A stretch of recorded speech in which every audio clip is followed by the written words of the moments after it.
Shalom. First, I want to give all praises, honor, and glory to Yahweh, Bahashem, Yahweh Shai, Bahashem, Rchakudash. Double honors to the apostles of Great Millstone, and peace and blessings to the elect. All right, this is just going to be a quick update. All right, this is from rtnews.com. Okay, and it says here, Stratcom chief claims nuclear war with Russia or China a real possibility. Says U.S. can't assume strategic deterrence will hold. All right, and that's what they've been trying to do for the longest. They've been trying to really prevent the inevitable. Okay, and that's why he says here the strategic deterrence won't hold. Why is that? Because according to prophecy, okay, World War III is coming, and it's coming very, very fast. You see, all eyes are focused on what's going on with this pandemic and what's going on interior. All right, with the interior, but this war is brewing, man. All right, now it says the head of the U.S. Strategic Command is warning that nuclear war with Russia or China is a real possibility, pointing to destabilizing behaviors of America's rivals. He also claims the Pentagon is not stuck in the Cold War. There is a real possibility that a regional crisis with Russia or China could escalate quickly to a conflict involving nuclear weapons if they perceived a conventional loss would threaten the regime or state. And Russia and China are pretty tight. All right, so one of them gets involved, is gonna drag in another, and the second a superpower, a military superpower gets involved, the opposing side and their allies have to get involved. So it says Stratcom Chief and Vice Admiral Charles Richard wrote in the February issue of the U.S. Naval Institute's monthly magazine. Stratcom, which oversees the U.S. nuclear arsenal, views the possibility of nuclear war as low, but with Russia and China advancing their capabilities and continuing to exert themselves globally, Richard said Stratcom must understand what it's facing. All right, because ultimately this is prophecy. Okay, so even that's how prophecy works. Even though it doesn't look like it, guess what? It's still going to happen. So it says, in the absence of change, we are on the path once again to prepare for the conflict we prefer instead of one we are likely to face. Okay, so you're saying to prepare for the conflict we prefer instead of one we are likely to face. Because what are they likely to face? A nuclear war. Because that is what you're going to face. You think all these countries have these nuclear weapons, and on the threat that there's going to be some big powered shift or some threat to their country, they're just going to sit there, and not defend themselves? That's why they have missile defense systems, and that's why they develop all these different missiles. These countries are not spending their arsenal and their budgets on conventional weapons. They're spending it on weapons that can cause damage, nuclear damage. All right, hypersonic missiles and all of that. So it says, if that sort of talk seems reminiscent of the Cold War, that's because it probably is. But this war is about to get real hot. But Richard claims the U.S. military has focused on counterterrorism for 2 decades while ignoring the nuclear dimension. I bristle when I hear the Department of Defense accused of being stuck in the Cold War, he said. The department is well past the Cold War. So what has the Pentagon been up to? According to Richard, U.S. forces have been completely immersed in fighting terrorism to the extent that Russia and China have used that to aggressively challenge international norms and global peace using instruments of power and threat of force in ways not seen since the height of the Cold War. Keep in mind all these different treaties, all right, that they signed and all of that. Those are gone. Okay, those are gone. And at one point, the U.S. was a world superpower and could determine and dictate things across the world. But here's the thing. They've lost that power, okay? And these other nations have come up. As the scriptures say, let the weak say I am strong. Why is that? Because they now have means, they have allies, and they have weapons that they can use to cause major, big-scale damage.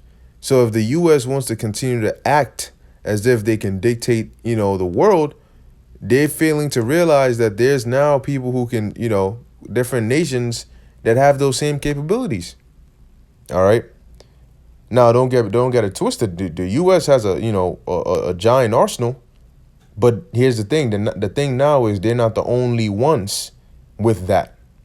Okay, he cited alleged instances of cyber attacks and threats in space in particular.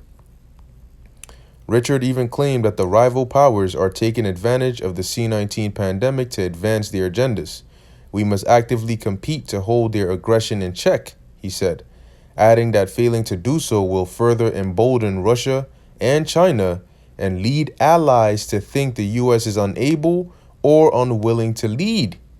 All right, going into that Revelation 17. All right, the horns, all right, hating the beast. Okay, which eventually these European nations, these so-called allies, are gonna turn, all right, on America.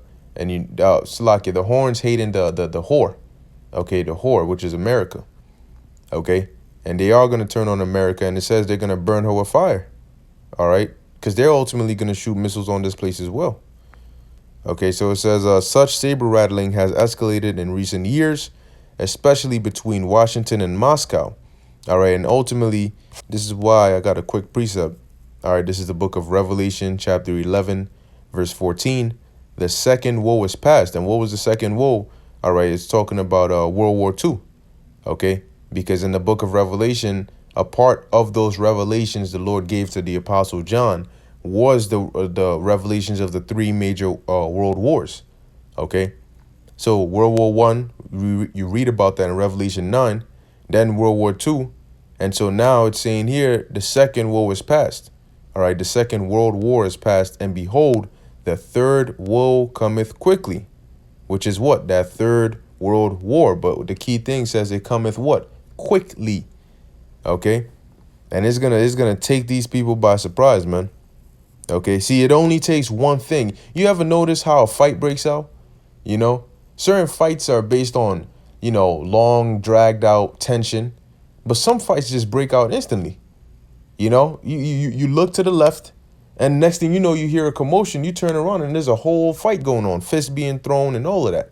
And you're like, how the hell did that escalate so quickly? It only takes one wrong move, one person to step on the wrong person's shoes, and not apologize for it, and in a matter of seconds, all right, a full-on fight can break out.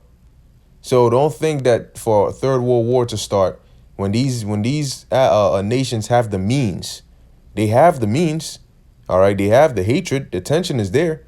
So don't think we're gonna need 20 years of tension building up and beef and all this drag. No, all right, that's why the Lord has those angels out there working on the minds, all right, of these different rulers. And when the time is right, they're gonna put those evil thoughts into their minds, and then somebody's gonna do something to provoke somebody, and it's gonna turn into a full-on nuclear war. Okay, and the world is starting to see that. Okay, look at that. U.S. says it won't rule out nuclear first strike because allies wouldn't trust it otherwise. So now that the U.S. being that leader, okay, now they're starting to worry because now people are starting to look at them in a different light. Okay, all right, let me just skim through real quick. It says here, we must start by acknowledging that our most fundamental assumption that strategic deterrence will hold, even though crisis and conflict is going to be tested in ways not seen before. All right, so he's letting you know, look, you cannot just keep on thinking, what you've been doing for the longest is going to continue. No. All right, it's going to be tested. And through that test, you know what's going to happen? Third World War. All right, World War III is what's going to happen. Okay, it says here, in conclusion, Richard says the U.S. military must shift its stance from assuming that nuclear war won't happen to working to meet and deter the real possibility of such a conflict, or else risk suffering embarrassment or perhaps worse at the hands of our adversaries. Okay, and you know what you're gonna witness. All right, you know what you're gonna suffer. You're gonna suffer total destruction, as according to prophecy. All right, see, it's been prophesied. All right, that the mark of in the same book of Revelation, it was prophesied about the mark of the beast. People getting microchipped in their hands and their foreheads. And what do you see going on today? People getting microchipped in their hands, And now you got Elon Musk saying later this year, they're going to start chipping people. They're going to start putting brain chips in them. All right, microchips in their brains. So that's Revelation 13. Now we're going to get to the point where the prophecy is them making it a worldwide mandate, okay, which we're going to get to, all right, in prophecy. But along with that comes what? World War III. Okay, and along with World War III, according to prophecy, comes the annihilation of Babylon the Great, aka America. Okay, from New York to California. So, I mean, you best get ready for that. Okay.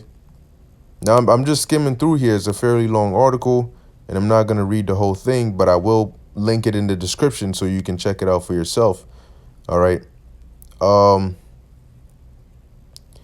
Let's see here. It says the U.S. hasn't built up its conventional military forces to the extent it could be guaranteed victory over Russia or China.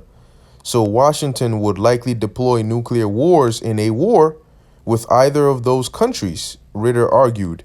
Russia would have no choice but to respond to such an attack in kind, he said. Okay. This is what makes the admiral's statements about preparing for nuclear war so dangerous, because there is no way of containing it.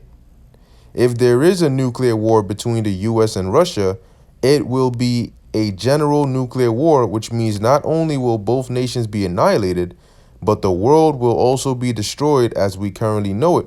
However, we know that that's not actually going to happen. Now, I'm not saying the nuclear war is not going to happen. I'm saying the world is not going to be annihilated. That's just what they like to tell you. Okay? Nuclear war is biblical and is prophetic, but the whole world will not be destroyed in this nuclear war. America will be, and other parts of the world, they're going to be hit and damaged. But in terms of a land that's going to be totally annihilated, well, North America, this continent right here is through. Okay? So they like to say MAD, mutually assured destruction. No. All right? It's partially assured destruction. All right? But hey, this isn't part of prophecy. Okay? And here's the thing. If you're so safe, why are they worried about nuclear war? They're not just worried about regular going to war and sanctions. No, they're talking about nuclear war. All right. And this is the U.S. Strategic Command. OK, Stratcom. So, for those of you who are walking around thinking that you have 50 years, you got 10, 20 years, you're just going to live on sweet life. And let's jab up and mask up and get rid of Miss Rona so we can go back to regular life. Well, guess what? Guess what's coming down the road to come see you? Here it is. You got C-19 knocking at your door, and then right down the road, you peek out your window. You got the chip on the way, and the chip is out here shaking hands with Mr. Third World War, and they all coming to pay you a visit. Don't forget martial law peeking around the corner. And them FEMA troops on the roof. So everybody's the famines in the sewers crawling out. The pestilence all up, jumping from the plains. They all coming to see you. So as the scriptures talk about sudden destruction in 1 Thessalonians, the 5th chapter, well, hey, you people better prepare, man, because all hell is going to break loose. All right. And it's going to hit you when you least expect it. So with that, I hope you were edified. In closing, I want to give all praises, honor, and glory to Yahweh, Bahasham, Yahweh Shai, Bahasham, Rachakudash. Until next time, Shalom.